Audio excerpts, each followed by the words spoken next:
That autumn evening had unfolded with near perfection.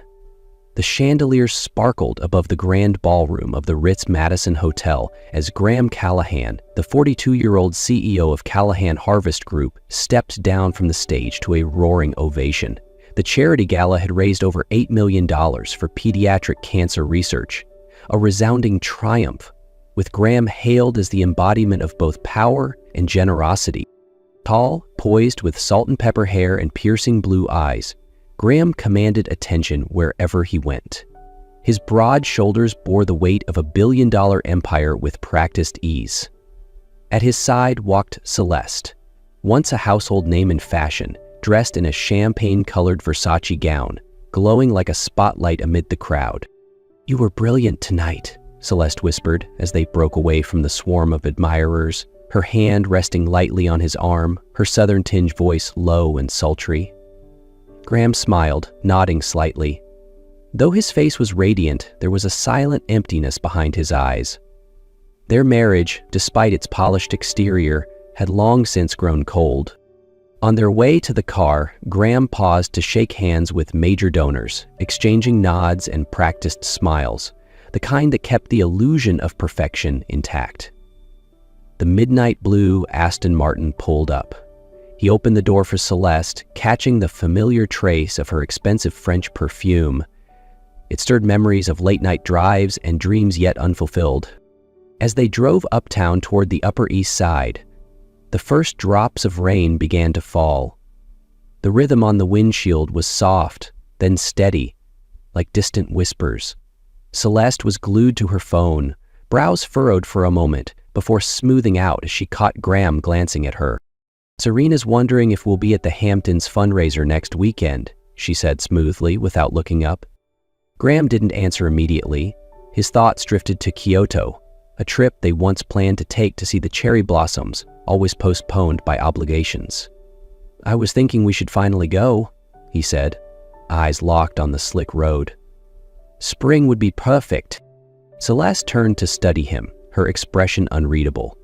"That sounds lovely, but I'm not sure my schedule will allow it. The new Dior campaign shoots in March." He nodded, swallowing the familiar disappointment. Beneath the amber glow of streetlights, he wondered when they had stopped choosing each other. They were just a few blocks from home when it happened. A sudden movement on the side of the road. A small, wire-haired terrier darted out from between two parked cars. "Stop the car!" Celeste screamed, her voice cracking with fear. Graham reacted instinctively, swerving and slamming the brakes. The vehicle skidded on the wet pavement, spinning out of control. For a brief second, he saw the dog reach safety, and then, headlights from the left, the deafening crunch of metal, a delivery truck barreling toward them. Graham's final conscious act was to reach across to shield his wife, and then, darkness. The darkness after the crash seemed endless. When Graham Callahan finally regained consciousness, the sterile hospital lights burned his eyes. What he felt first wasn't pain. It was absence. He couldn't feel anything below his waist. A calm but empathetic female voice spoke. "Mr. Callahan, I'm Dr. Caroline Wren, neurology. We performed emergency spinal surgery to stabilize your vertebrae." She paused briefly, searching for the right words. "You sustained a spinal cord injury at the T10 level. The paralysis below your waist may be permanent." Each word pierced his chest like ice.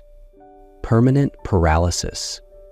The phrase echoed through him like a death sentence. The businessman, the marathon runner, the man who once controlled every room. A version of Graham had died that night. The days that followed blurred together.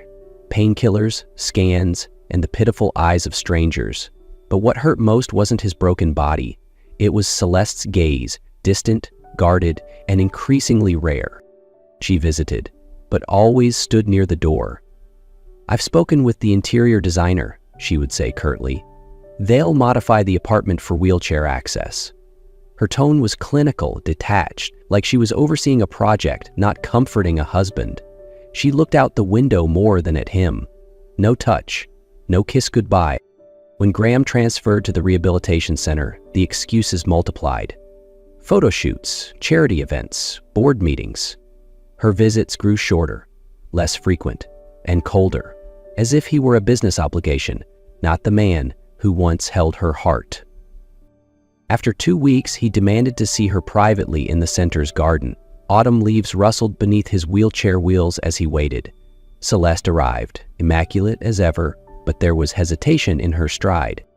"What's happening to us, Celeste?"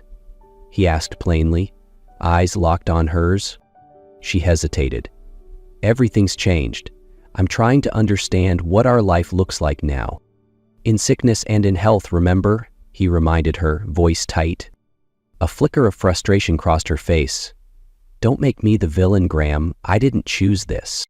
"And you think I did?" he snapped, hands clenching the armrests.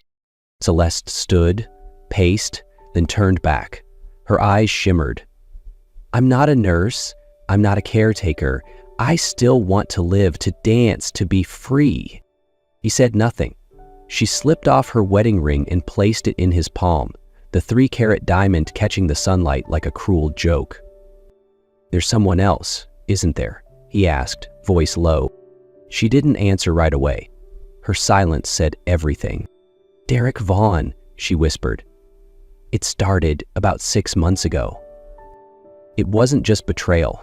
Derek was his marketing executive, someone he'd trusted implicitly. "I want a divorce," she said, regaining her composure. "I've already spoken to my attorney." "Of course you have," he replied icily. "Why reconcile when you can walk away with half?" "I just want what I'm entitled to." "Get out," he said flatly. "Talk to Richard." Celeste left without looking back. A week later, divorce papers arrived at the rehab center. Her demands were staggering. The penthouse, the Hamptons estate, half his company shares, and alimony large enough to sustain a small country. The media had a feeding frenzy. Billionaire CEO paralyzed and abandoned by model wife plastered tabloids everywhere.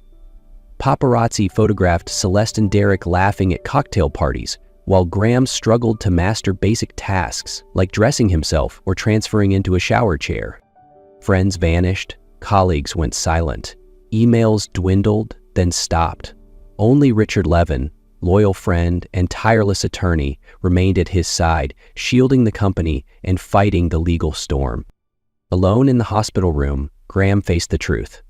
He had lost not just his legs, but the woman he once loved, the image he had built, and the unwavering faith he'd placed in both. His dreams, like his spine, were shattered. Graham couldn't recall how many days had passed since he last sat up without assistance. Every morning began with pain, physical and emotional. But on one crisp November morning, something shifted. The door opened and a young woman stepped into the room, not a nurse, nor a familiar doctor. "Good morning, Mr. Callahan. I'm Dr. Leona Hayes, your new resident physician," she said.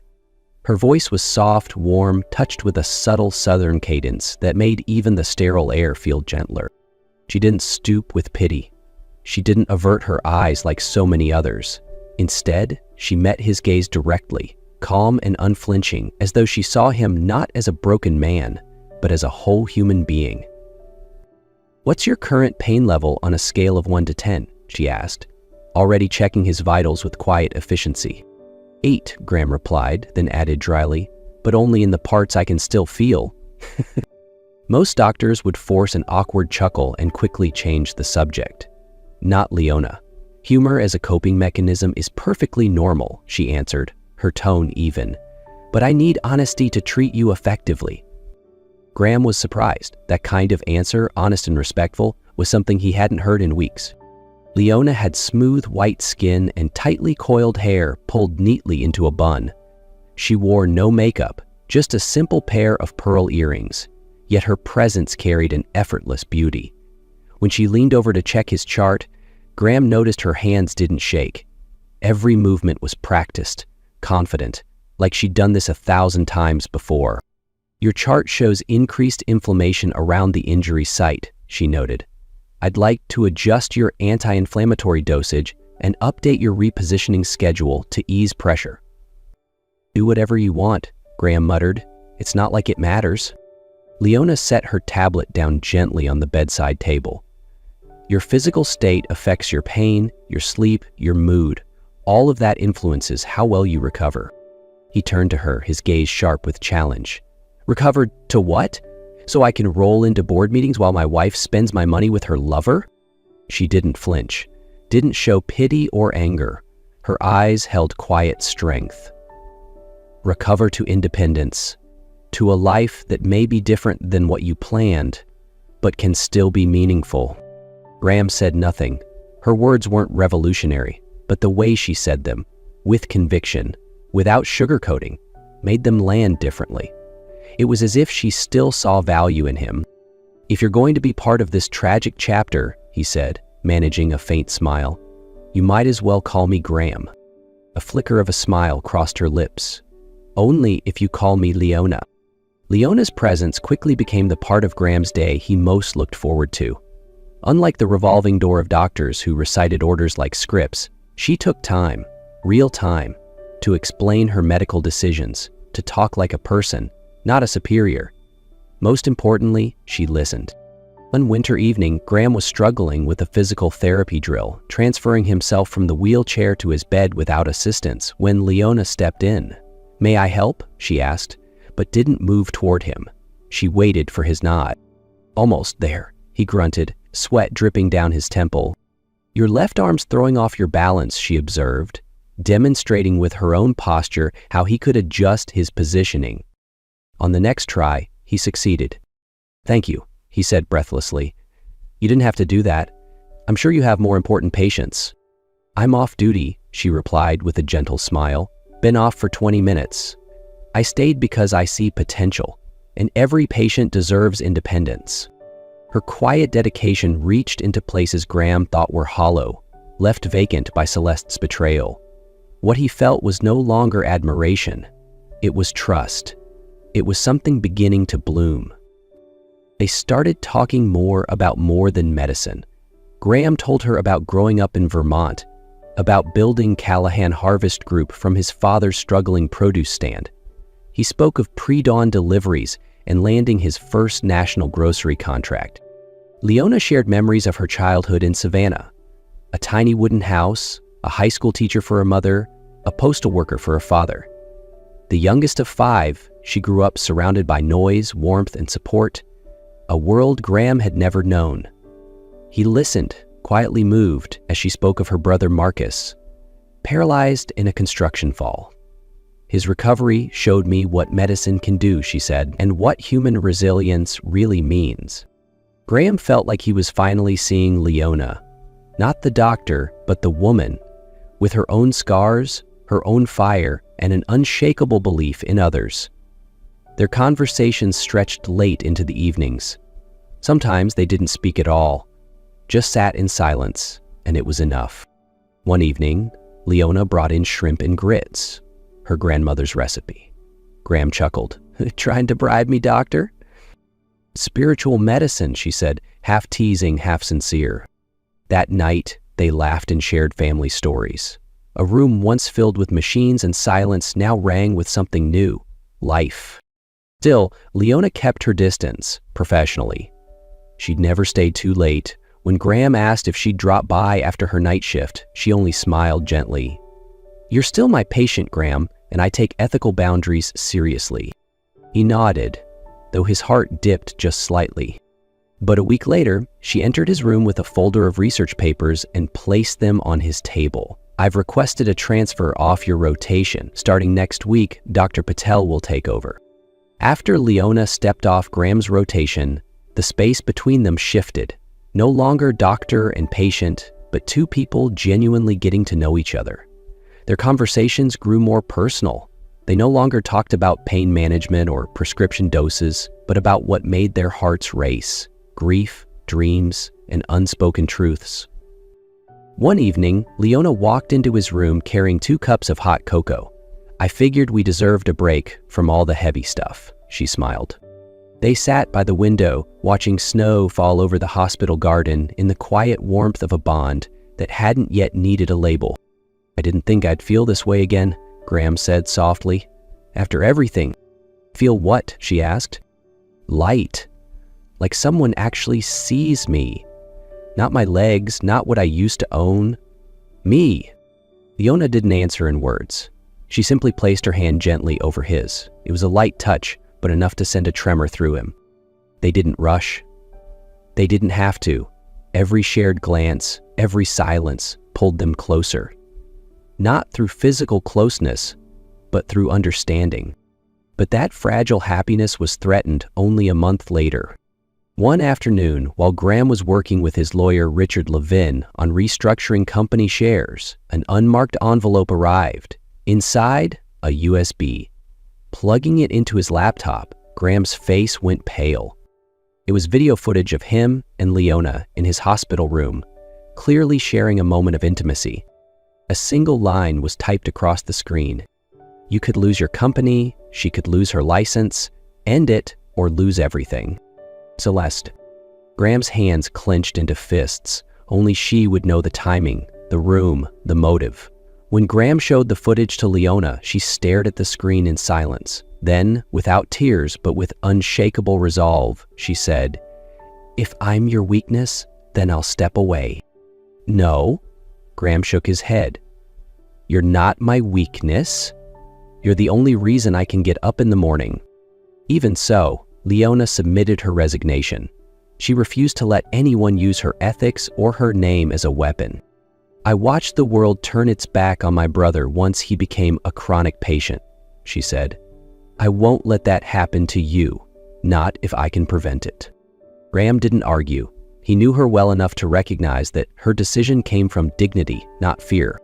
So, he took action.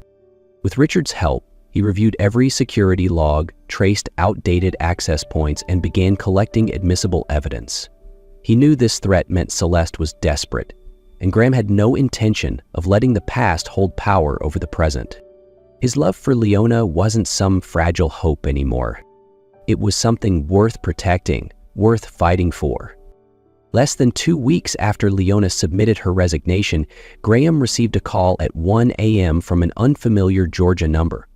On the other end was Marcus, Leona's older brother.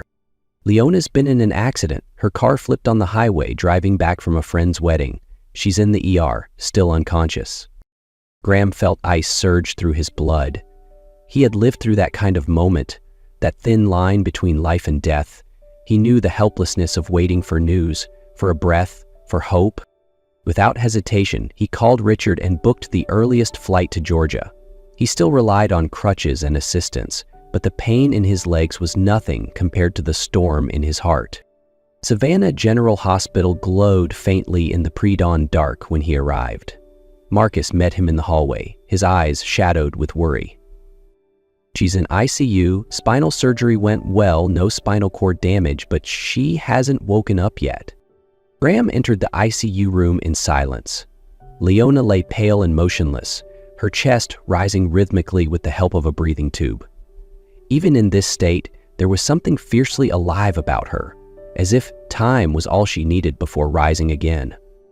He sat by her side through the night, holding her hand, for the first time not as the patient, but as the caregiver. He remembered every moment she had been there for him, her calm voice, her steady hands, her quiet strength. Now it was his turn. As the first rays of light touched the Savannah skyline, Leona opened her eyes. Graham leaned forward, his fingers tightening around hers. "You're awake," he whispered, like the entire universe had just exhaled. She blinked slowly. "You're really here? There's nowhere else I'd rather be."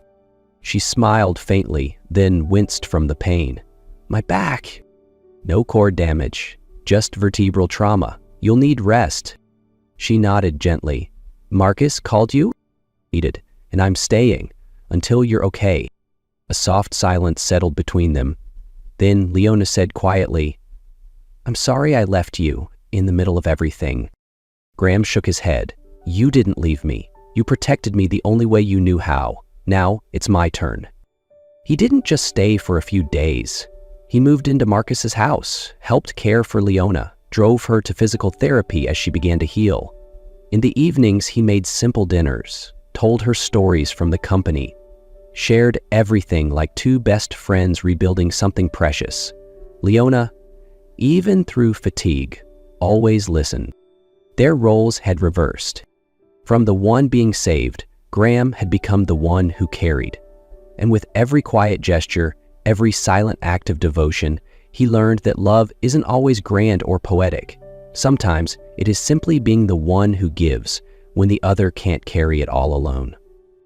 3 weeks after Leona's accident, with her now strong enough to sit in a temporary wheelchair and take steps with a walker, Graham and Richard Levin finalized the plan they had quietly crafted. "She needs to believe she's won," Graham told Richard during their final review. The plan was simple but precise. Stage a fake breakup in the hospital garden, the very place where Graham and Leona's connection had blossomed, and make Celeste believe she had truly succeeded in driving them apart. Graham called Celeste. His voice was low, raspy, and cold. "We need to talk. Privately." She agreed instantly. Perhaps she thought she'd already won. That morning, Graham sat with Leona in the garden, her hand in his. She looked at him, concern clouding her eyes. "You sure about this?" she whispered. He nodded. "Justice doesn't happen on its own. We have to make it happen." At exactly 10 a.m., Celeste entered, dressed as if stepping onto a magazine cover. When she saw Leona, she smirked, but said nothing. "What do you want?" she asked, voice flat. "I want you to hear this directly from me," Graham said. "I choose her. Not out of pity, not out of rebellion, but because I love her." Celeste scoffed. "You think that little confession is going to save her from the medical board?" "No," Graham replied, "but the illegally recorded footage from unauthorized cameras in a patient's room just might, especially when submitted with a lawsuit for privacy invasion." The air in the garden went utterly still. Celeste froze. "You set me up?" "No, you walked in on your own," he said. At that moment, 2 security officers and a police officer stepped in from behind the trees. An arrest warrant for Celeste was read aloud. Charges: illegal surveillance, harassment of a medical professional, and invasion of privacy. Celeste backed away, furious. "You'll pay for this, Graham." He looked her in the eye. "I already have. Now it's your turn." She was handcuffed and escorted out. Leona remained silent, expression unreadable, but her grip on Graham's hand tightened. Days later, the press exploded with headlines. Former supermodel arrested for harassing disabled CEO and doctor girlfriend. Derek's company stock plummeted. He resigned within 48 hours. Richard closed the file and said, "Justice may be slow, but it always comes." Graham turned to Leona. "You're the reason I fought to the end." She smiled gently, eyes warm. "And you're the reason I still believe justice is real." Spring came late that year. Snow still dotted the stone steps of the rehabilitation center as Graham wheeled himself into the garden. The same garden where just months ago, he and Leona had orchestrated a final stand for justice. Today, it would be the place they began a new chapter. Leona stepped out from the East Wing corridor, draped in an ivory shawl, holding a bouquet of white baby's breath. She still hadn't fully recovered her stride, but every step, slow, measured, was full of strength. To Graham, she embodied everything he had once lost, and now reclaimed. Marcus walked her down the path. Richard stood as their officiant. There was no cathedral, no chandeliers, no endless guest list. Just a quiet garden, a few beloved souls, and 2 promises whispered under the soft spring wind and warm light. "I won't promise life will be easy," Graham said, voice trembling, "but I promise I won't give up, no matter how hard it gets." Leona squeezed his hand.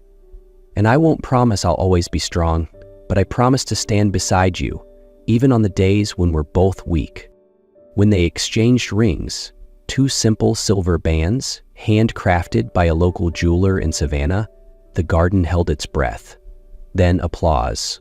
One chapter closed, another opened. Months later, Graham and Leona launched the Hayes Callahan Institute, nestled in Vermont, the place where Graham grew up. and where they wanted to rebuild from the roots. The center wasn't just for physical rehabilitation.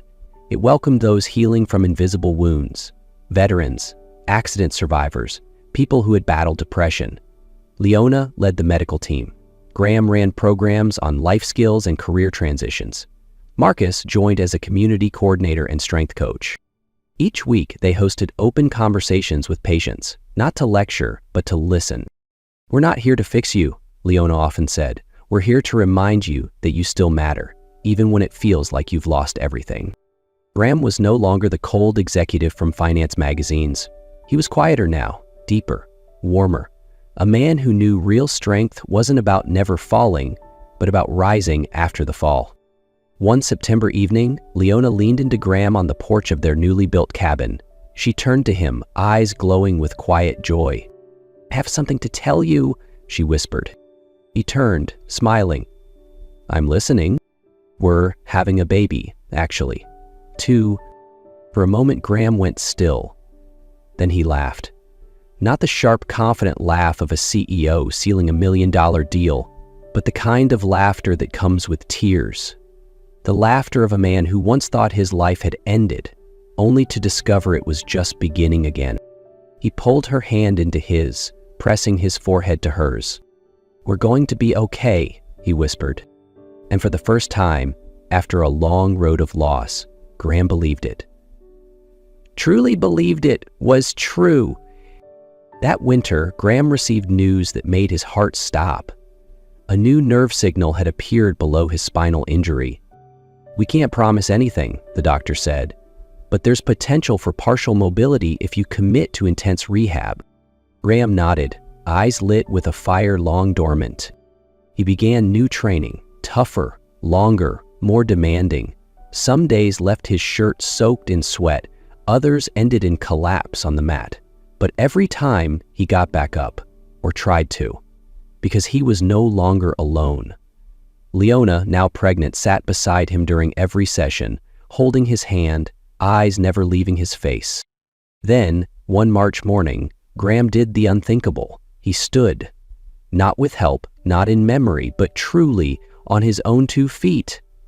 Leona covered her mouth with both hands as tears streamed down her face. Every inch he moved toward her felt like 1,000 miles they had walked together. "You did it," she whispered. "We did," he replied.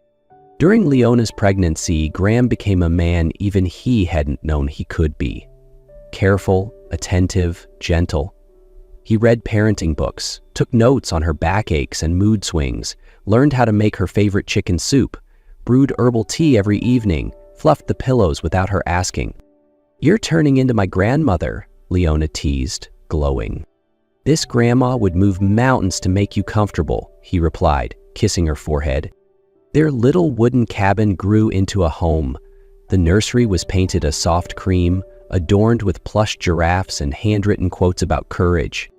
And one early summer morning, their twin daughters were born. They named them Daisy and Naomi, 2 miracles wrapped in flannel blankets, breathing softly in the quiet of dawn. Isla had Graham's piercing blue eyes. Naomi carried Leona's radiant smile. For the first time in his life, Graham didn't feel like a CEO or a survivor. He felt like a father. And that, he realized, was the most powerful title of all. Holding them in his arms, Graham felt his heart couldn't contain the gratitude, awe, and pure wholeness. "We're a family now," he said to Leona, as she lay beside him, both babies sleeping soundly in their crib. She squeezed his hand, eyes shimmering. "And I've never felt stronger." Graham still continued his physical therapy, no longer just for himself, but so he could run with his daughters through the garden one day. Leona returned to work part-time. Graham stayed home with the girls, wrote a memoir about his recovery, and tended the garden. Some afternoons, the 4 of them sat beneath the red maple in their yard, sunlight filtering through the leaves. Leona rested her head on his shoulder. The twins napped in his arms. "Our life isn't perfect," Graham said, "but I wouldn't change a thing." Leona smiled. "Because sometimes imperfect paths lead to the most beautiful places." And so their story didn't end. It unfolded, not in spotlights, but in lullabies, not in applause but in tiny footsteps on wooden floors. The man who once ruled empires now ruled bedtime stories. And in that quiet corner of the world, Graham finally found everything he never knew he was missing.